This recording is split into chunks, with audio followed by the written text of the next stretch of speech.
Marrying a despot guarantees a woman two things: an extravagant lifestyle, and a fragile reputation.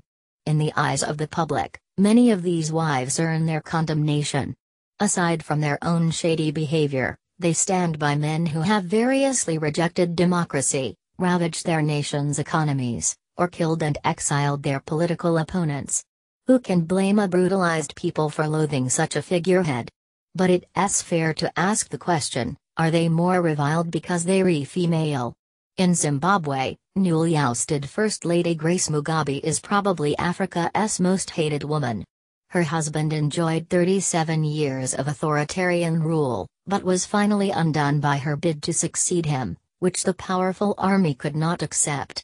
Many Zimbabweans have grievances with Robert Mugabe's record, but still respect his part in the country's independence struggle. And so Grace is widely blamed for corrupting her husband. Dr. Alice Evans, a lecturer in the Department of International Development at King's College London, suggests it's a case of confirmation bias, where people look for evidence to maintain their existing beliefs. It's about preserving our ideologies, she says. So if we valorize Mugabe, for example, as a hero, then all the information that we process has to fit with that view. Even if we see new information about him doing wrong, we try to blame it on someone else, to retain that existing ideal. Grace Mugabe is a divisive person. She had an affair with the president while his popular first wife, Sally Hayfron, was terminally ill. Later, she publicly humiliated senior politicians and was accused of physical assault in both Hong Kong and South Africa. But she was 15 in 1980, when Zimbabwe won independence and Mr. Mugabe became prime minister. And by 1983, when troops allegedly raped and murdered thousands in Matabeleland during his security crackdown, she was only just old enough to vote.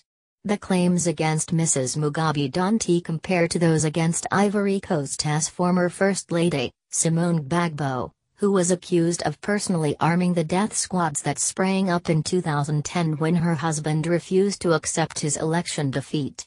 But they don't need to. Zimbabwe shows a common feature of First Lady blaming: it goes to extremes when it is too complex or too risky to criticize the man in charge. Grace Mugabe's nickname, Gucci Grace, highlights another flashpoint: lavish spending. This is the archetypal First Lady vice, and sadly the tales of excess are often better remembered than the cruelties of the men that funded them. We recall that Imelda Marcos, First Lady of the Philippines for more than 20 years, had more than 1,000 pairs of shoes. We may forget exactly why it is gross that in 1986, when Ferdinand Marcos was ousted by a popular revolt, many Filipinos lived barefoot in abject poverty. Elena Ceausescu, whose husband Nicolae Ceausescu kept an iron grip on Romania for 24 years from 1965 to 1989, was better known for fur coats than shoes. Fox furs, leopard, zebra pelts, jaguar and tiger.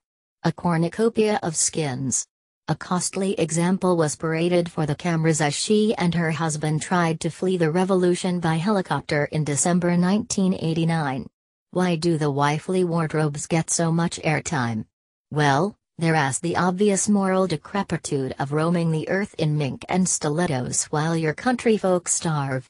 But Dr. Evans notes that it's also a very visible form of wrongdoing. More visible, for example, than the closed-door machinations of party officials or secret police. Traditionally, unloved political wives get the caricature treatment. Columnists and news channels chalk up comparisons to Lady Macbeth, the original bad First Lady. In Kenya, former incumbent Lucy Kibaki was viewed as a one-woman soap opera after 2005 when she threw furious rages with diplomats and journalists she claimed had not shown her respect.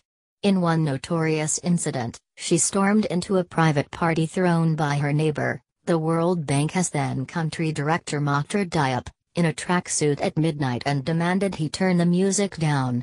President Mwai Kibaki suffered politically as opponents implied he had failed to control his wife, so how could he hope to run a country? It fits in with all sorts of easy stereotypes about witches, bad wives, wicked women, says Professor Mary Evans, Emeritus Leverhulme Professor at the Department of Gender Studies, LSE. They are cartoon characters in a way. There's some kind of easy template there which it's very easy to write a new name into. The latest twist on the Lady Macbeth trope is a meme comparing Grace Mugabe to Cersei Lannister, the amoral villainess from the TV show Game of Thrones. But some Africa watchers argue that by openly confronting anyone who posed a threat to her ambitions, Mrs. Mugabe has asserted herself as an individual. If she's judged now, it's not as a mere caricature. In Zimbabwe, people judge and have always judged Grace Mugabe, the person, reckons Dr. Selina Madavanu, a postdoctoral research fellow in the School of Communication, University of Johannesburg. Social media and the fact that Zimbabweans are in disparate locations in the world has facilitated a much more unfettered critique. Even while she was still First Lady and wielded immense power, Zimbabweans circulated jokes ridiculing Grace for her alleged expensive tastes at the expense of the taxpayers. So what's at the heart of our hatred for despots' wives? Perhaps it's their frequent hypocrisy, and our sense of betrayal. I didn't meddle in politics. I am a woman of the people, declared Leila Ben Ali, the Tunisian ex-First Lady sentenced to 35 years for embezzlement, and author of a book called My Truth.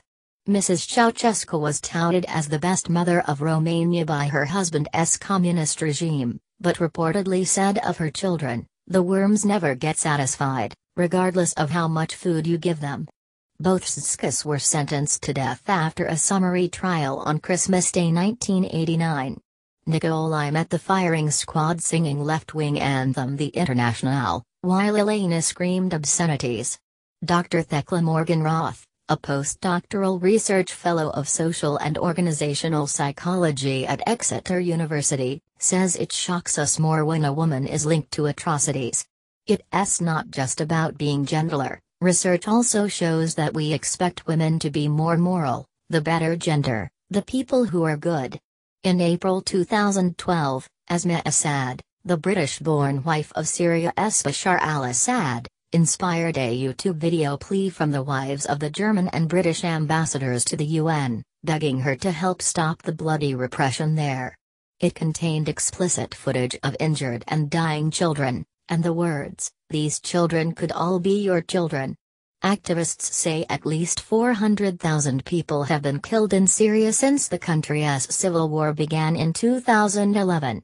A month before the UN wives' appeal, leaked emails had alleged that Mrs. Assad was browsing online for $5,000 designer shoes as government forces besieged the city of Homs. In the Catholic religious tradition, Mary the Mother of Jesus acts as an intercessor, a mediator between God and humanity. Believers hope her intervention will save their souls.